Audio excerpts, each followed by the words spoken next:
Miss, what's your name? English yung pare. Uy, Ano pare, ba? hindi yata naintindihan yung English mo eh. Pero suplada ha. Paraanin niyo Pare. nga ako. Ano ba ang problema? Wala yun, pare. Nakausap lang namin siya. Pare, total, maging magkakapit-bahay naman tayo eh. Balatin niyo na sa akin. Walang problema, Wala yun, pare. pare. Sige na, miss. Salamat. Sige, pare. Sige. Makaganti rin ako sa inyo. Yan, pare. Oo. Pasing, eto ang sweldo mo. Salamat.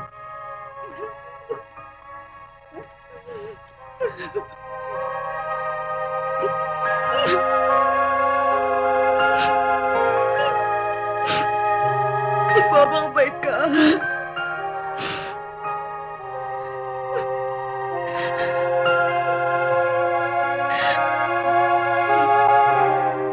Mami, bakit hindi ako pwedeng sumama? Anak, bawal ang bata doon sa pupuntahan ko eh. Basta magpapakabait ka ha, ibibili kita ng pasalubong. Siopaw, Mami? Kahit anong gusto mo. Gusto mong siopaw? Opo. Aling Virgie, ito na po si Jopet. Iiwan ko na po siya sa inyo. Bahala na ho kayo, ho. Papasok na ho ako eh. Di kaya malikot ang batang yan. Hindi ho, nag-promise naman ho siyang magbibehave siya eh. Di ba, good boy ka naman, no? Aprobahan mo na natin, ha? Alam mo naman, matandang dalaga ako at wala naman ako experience sa mga bata, eh. Mabait naman ho ito eh. Madaling sabihan. Pwede ho ba makahiram ng tuwalya? Irene, pamangkin ko si Bonnie. Dito na rin siya titira sa akin. Kagagaling lang niya sa probinsya. Nagkakilala na nga ho kami. Saan? Kahapon ho, sa kanto. Pag niloko ka ulit ng mga sumbong mo sa akin, ha? Sige ho, Aling Virgie, iwan ko na po si Jopet. Tutuloy na ho ako sa trabaho. First day ko pa naman ho. Baka malate ako eh ho. Kiss. Akong bahala, tutulungan ko lang si auntie. Sanay naman ako sa bunso kong kapatid, eh. Salamat ho uli. O anak, sige na. O, you promise to behave ah. You be a good Mami, boy. basta wag mo lang kakalimutan yung promise mo, ha? Oo, syempre. Mami, bakit ka pa ba kailangang umalis? Para nga may makain tayo eh, ha? Sige ho, tutuloy na ho ako. Salamat ho uli. O, sige. Bye-bye. Auntie, ano ni Irene yung batang yan? Anak, Mag-usap tayo. Wala akong panahon. Kung tulong o pera, wala. Wala akong maitutulong. Wala akong maitutulong sa'yo. Hindi tulungan kailangan ko. Magkaliwanagan tayo. Anong magkaliwanagan? Pinabayaan mo si Justin nang dahil sa'yo, anak ko. Hindi totoo yan. Mahal ko si Justin. Mahal ko siya na para kong tunay na anak.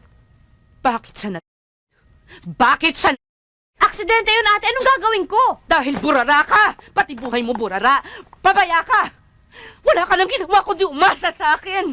Ako minsan lang ako umasa sa'yo. Hindi mo ginawa! Wala kang kwentang kapatid! Alam mo, hindi na ako magkakaanak! You're so unfair! Ikaw ang unfair! Namatayan din ako ng anak, ate.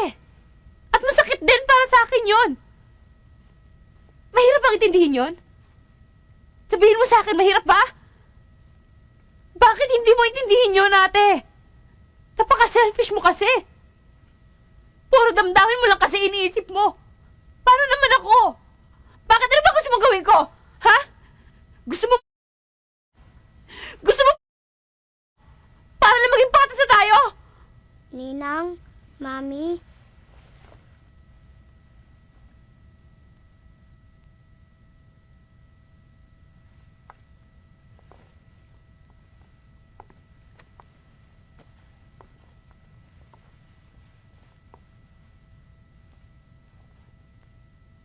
Bayaran mo ang buhay ng anak ko. Ng buhay ng anak mo.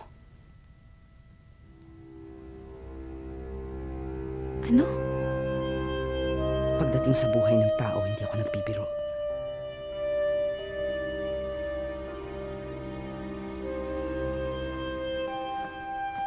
Halika na. Sige po, Ninang. Babalik ako sa inyo bukas.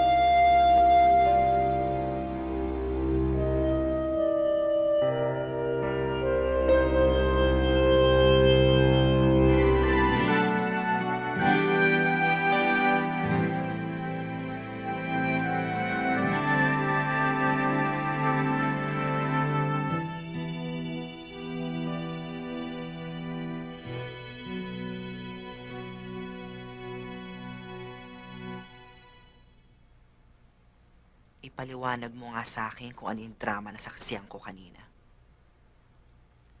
Ang akala mo ba hindi ko kinahalata this past few days? Yung mga titigan niyo. Hindi na lang ako kumikibo. Pero yung maghalikan kayo. My God, Gemma. Boyfriend ng pinsan mo yung kahalikan mo kanina. Onsi, hindi ko ginusto.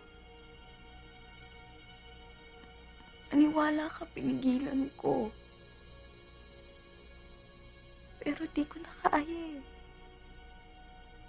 Di ko napigil. Paano na si Vivian? Paano na ang pinsan mo? Hindi ko alam. Gemma, hindi pwedeng hindi mo alam. Hindi ka ba nakukonsensya? May sinasagasaan kayong tao.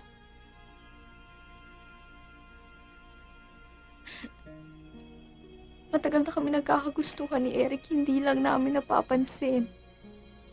Nawala lang ang pinsan mo. Inagaw mo na ang boyfriend niya.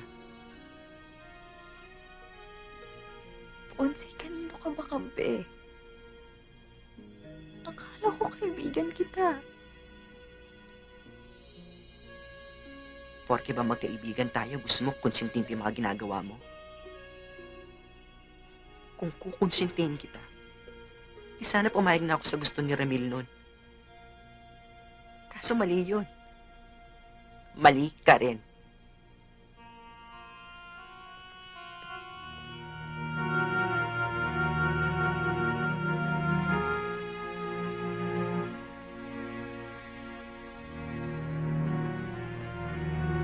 Ponsi. Mali bang magmahal? Mali kung dalawang mahal mo.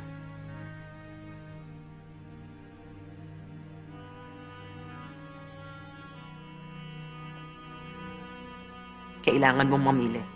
Si Gemma kung si Gemma, si Vivian kung si Vivian. Hindi ko alam kung sino pipiliin ko. Yan ang hirap sa'yo, Eric.